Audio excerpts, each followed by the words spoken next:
Oplosan bukan istilah baru di negeri ini. Hampir semua produk yang menyangkut kebutuhan masyarakat marak kasus oplosan. Terbaru, beras premium jadi ladang kecurangan. Lebih dari 200 merek beras premium diduga dioplos dengan beras curah. Siapa yang harus bertanggung jawab? Lagi-lagi rakyat yang kena getahnya. Bersama saya Davi Pratama, pemirsa, inilah Interupsi. Beras premium dioplos, warga boncos.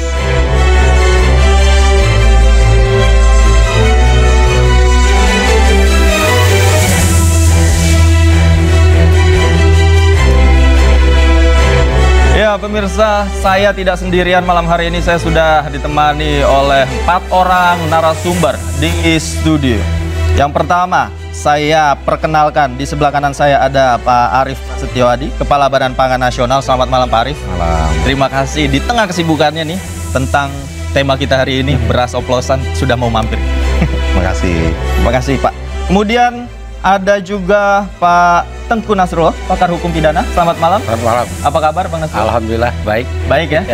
Luar biasa. Kemudian saya juga kedatangan tamu Profesor Dwi Andreas Santosa, Guru Besar IPB University. Selamat malam, Prof. Selamat malam, Mas. Terima kasih sudah hadir. Terima kasih. Dan yang terakhir narasumber kita adalah Rio Priambodo, Sekretaris Eksekutif YLKI. Selamat malam, Mas Rio. Selamat malam, Mas Dev. Apa kabar? Baik. Baik selalu. Oke, baik. Saya langsung saja bahas tentang tema kita malam hari ini. Beras dioplos, apakah rakyat yang boncos? Saya pertama, karena ada Pak Arief, silakan. Pak Arief, sebenarnya Anda melihat beras dioplos ini seperti apa? Yang pertama, Mas Davi, kalau istilah oplos itu berarti konotasinya lebih negatif. Ya.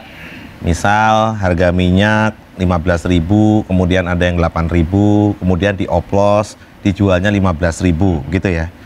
Nah, kalau istilah yang dipakai oplos itu konotasi biasanya negatif. Ya. Tapi di dalam perberasan itu memang harus dicampur. Ya, karena dalam teknologi modern perberasan itu biasanya ada beras kepala. Beras kepala itu beras yang utuh, ya. Kemudian ada beras pecahan, ya. Kita bilangnya broken rice gitu ya. Sehingga dalam persyaratan mutu, Badan Pangan Nasional memiliki peraturan Badan nomor 2 tahun 2023 mengenai persyaratan beras premium, medium, submedium. Nah, berangkat dari situ, kalau Mas Davi lihat di packaging itu biasanya akan ditulis beras premium. Ya.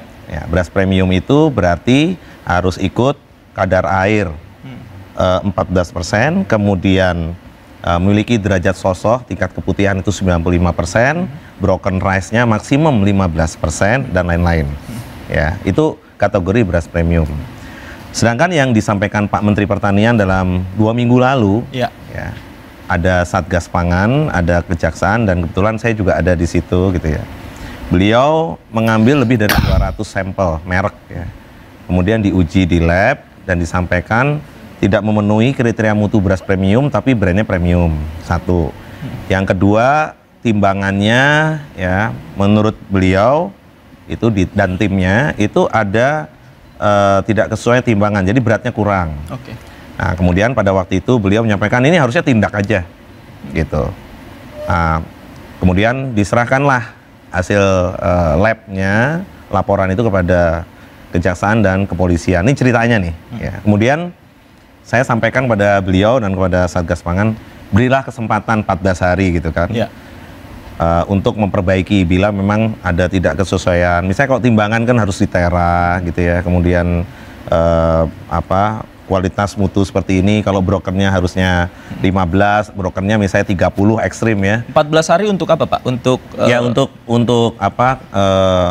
Kalau clearance ada yang tidak sesuai spek, ya. Kemudian di pabrik settingannya kalau memang ada yang tidak pas dibuat seperti dengan kriteria mutu gitu kan. Nah, terus diberilah kesempatan ya udah selama 2 minggu ya. Saya ini udah 2 minggu ceritanya. Kemudian disampaikan bahwa hari ini saya rasa sudah harus sudah mulai diundang, kemudian dimintain penjelasan sampai di mana sih, mulai dari penerimaan gabah sampai dengan jadinya beras. Produsen-produsen ini? Iya, produsen-produsen yang ada di situ gitu. Sampai hari ini bagaimana update-nya Pak? Ya itu kan ada di teman-teman Satgas Pangan sesuai dengan kewenangan masing-masing. Jadi kalau Badan Pangan kan meregulasi, kemudian informasi yang Anda dapat? Yang kita dapat hari ini beras di supermarket turun Rp200 per kilo. Ya. Kemudian kalau satu packaging 5 kilo berarti Rp1.000. Yang beras premium tadi? Beras premium tadi. Ya itu adalah salah satu itikat untuk menurunkan harga ya sesuai sama speknya. Ya, tapi kita sebenarnya inginnya apa yang ada di label itu ya itu harus di-deliver gitu ya. Nggak ada tujuan lain. Jadi kalau memang di packaging itu misalnya menyebutkan premium ya berasnya premium. Kan ini juga sama kejadiannya dengan minyak goreng lalu. Minyak kita itu harusnya 15.700, kemudian 1 liter begitu dicek timbangannya nggak pas gitu ya. Nah ini sebenarnya ada tera ya, dan di Kementerian Perdagangan itu ada metrologi ya, itu ada kewajiban setiap setahun itu harus di tera. Yang satu lagi nanti teman YLKG Mas Rio juga bisa sampaikan. Artinya barang yang didapatkan oleh masyarakat tidak sesuai dengan definisi yang tertera di bungkusannya begitu ya. Ini masyarakat awam kan melihatnya seperti itu, Pak. Benar. Baik, sebelum kita lanjut, boleh saya sedikit silakan. ke Pak Arief? Silakan. Pak Arief, mohon maaf ini pertanyaan saya ini bukan berarti saya ingin benturkan Mas Arief dengan Pak Menteri.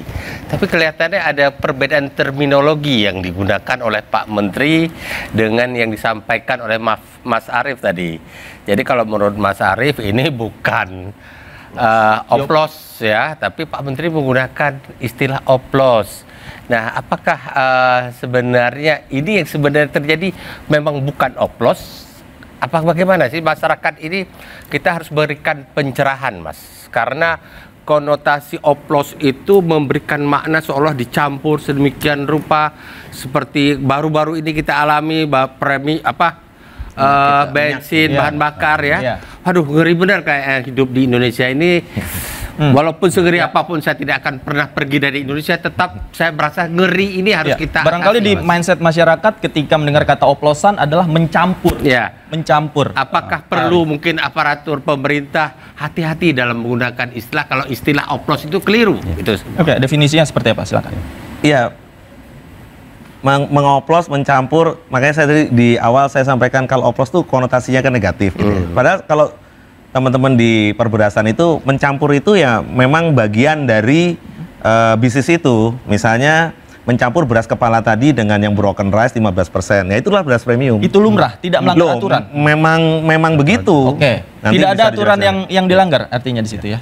Ya enggak, melanggar itu pada saat kalau broken rice-nya itu harusnya 15 menjadi 30. Nah, itu melanggar. Nah, kemudian oplos yang satu lagi ini begini mungkin Pak Nas. Jadi kita itu ada beras untuk stabilisasi. Namanya beras SPHP. Stabilisasi pasokan dan harga pangan ya.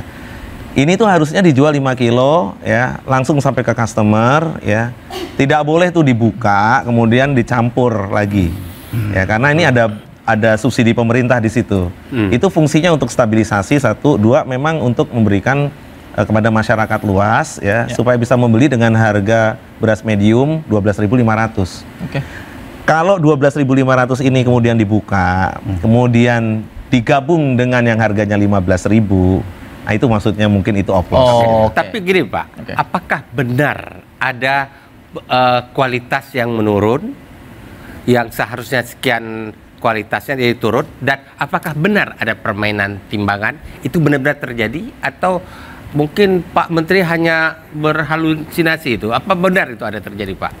Artinya laporan itu kan diberikan secara tertutup kepada Kementerian Pertanian, memberikan kepada Satgas Pangan dan satu lagi kepada Kejaksaan.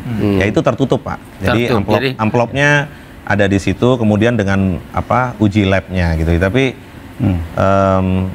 itu yang sehingga dari dasar itu maka diundang beberapa teman-teman.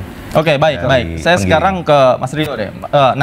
Apa yang dijelaskan oleh Pak Arief tadi ini mungkin tidak terinfo kepada masyarakat. Masyarakat juga tidak teliti, kemudian barangkali dibungkusnya tertera informasi yang berbeda. Tanggapan Anda? Ya, tadi yang disampaikan oleh Pak Arief, saya pikir bagaimana sebenarnya masyarakat ini literasi standarnya masih belum tahu. Ini kan sebenarnya pemerintah membuat standar, dan itu yang tingkat pelaku usaha, untuk pelaku usaha. Tapi sebenarnya dari kami sebagai konsumen nggak tahu standar itu buat apa sih, dan juga ukuran standar itu apa.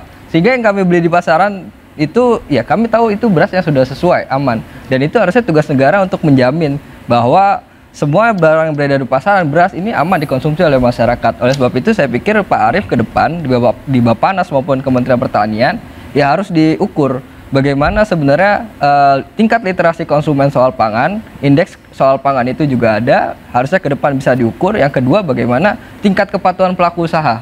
Jadi ini menjadi linear. Dan juga yang terakhir ada sistem penegakan hukum. Sistem yang kita bangun, kemarin minyak kita, soal minyak, sekarang beras, besok soal apa?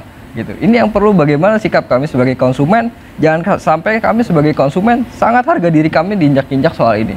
Dan ini harus diperbaiki ke depan. Karena apa? Beras ini bukan barang yang sekunder, ini barang pokok yang kalau konsumen beli bukan cuma sekali, tapi continue gitu. Dan ini siapa yang dijamin oleh kami sebagai konsumen? Kita beli beras di pasaran, siapa yang bisa menjamin beras itu sesuai dengan kualitas dan standar? Yang tahu adalah pemerintah, karena kami sebagai konsumen, kita nggak tahu. Ketika kami tahu beras standar atau tidak, maka kita harus menguji lab secara mandiri gitu. Ya, kami sebagai konsumen nggak ada kemampuan itu. Siapa yang punya adalah dari sisi pemerintah. Oleh sebab itu saya pikir dari ke depan sistem penegakan hukum yang kita bangun. Yang kedua adalah dari di sisi literasi konsumen, dan terakhir di sisi menengah dari sisi pelaku usaha, tingkat kepatuhan pelaku usaha terhadap peraturan undang-undang seperti apa. Jadi semua sistem ini terbangun dengan baik dari sisi pemerintah, dari sisi pelaku usaha, dan terakhir dari konsumen. Artinya semua masyarakat semua bisa melakukan pengawasan dengan baik. Yang kedua, bagaimana sebenarnya partisipasi masyarakat yang harus dibangun dengan baik. Nah, ketika konsumen menemukan beras yang tidak sesuai dengan standar, sebenarnya konsumen harus mengadu kemana? Ini yang nggak tahu dari kami sebagai konsumen. Bagaimana kami mengetahui bahwa beras yang beredar di pasaran adalah beras yang standar? Kalau misalkan kami menemukan beras itu tidak standar, maka kami harus kemana mengadu? Nah, negara harus hadir untuk memfasilitasi konsumen, memberi layanan pengaduan maupun juga memfasilitasi. Bukankah di dalam bungkus beras itu juga ada nomor yang bisa tertera dan diakses, nomor layanan konsumen untuk pengaduan dan lain sebagainya? Nah, itu apakah konsumen tahu semua soal itu? Kalau tadi beras kualitas standar dan sebagainya, kami tahu hanya beras yang di pasaran yang beredar di masyarakat, ya dianggap kami sudah mengetahui bahwa beras yang beredar di masyarakat sesuai dengan standar. Nah, kalau secara kualitas tadi, membuktikan kualitas beras standar atau tidak harus uji lab. Kalau yang bisa dilihat secara mata hanya harga maupun juga secara kuantitas. Oke, baik. Gitu. Baik, bagaimana sebenarnya mekanismenya? Saya ke Prof. Andreas. Prof. Andreas, tadi ada istilah mencampur beras. Sebenarnya apa definisi yang harus diketahui masyarakat? Gini ya, saya kira pemerintah sebaiknya menggunakan diksi yang lebih tepat. Diksi yang sekarang ini yang ada, yang disampaikan oleh pemerintah oplosan. Oplosan betul tadi yang disampaikan oleh Mas Arief itu berkonotasi negatif ya. Karena kalau kita lihat misalnya minuman oplosan kan menyebabkan, jadi ada diksi tersebut kemudian di dalam pikiran masyarakat bahwa beras ini berbahaya, bahwa beras ini ada sesuatu yang di sana. Jadi itu yang berbahaya penggunaan diksi oplosan. Padahal yang namanya oplosan atau yang lebih tepatnya adalah mencampur beras, blending, itu hal yang sangat biasa. Hampir semua beras di dunia ini kalau ketika sudah sampai di konsumen itu blending, itu dicampur. Kenapa dicampur? Ada beberapa hal. Misalnya kami di Jaringan Tani, saya di Asosiasi Bank Benih dan Teknologi Tani Indonesia. Kami ada di 125 kabupaten saat ini kepengurusannya. Kami juga melalui koperasi AB2TI kami memiliki penggilingan beras di Indramayu yang diresmikan oleh Mas Arief dan Pak Teten Mas Duki saat itu kan.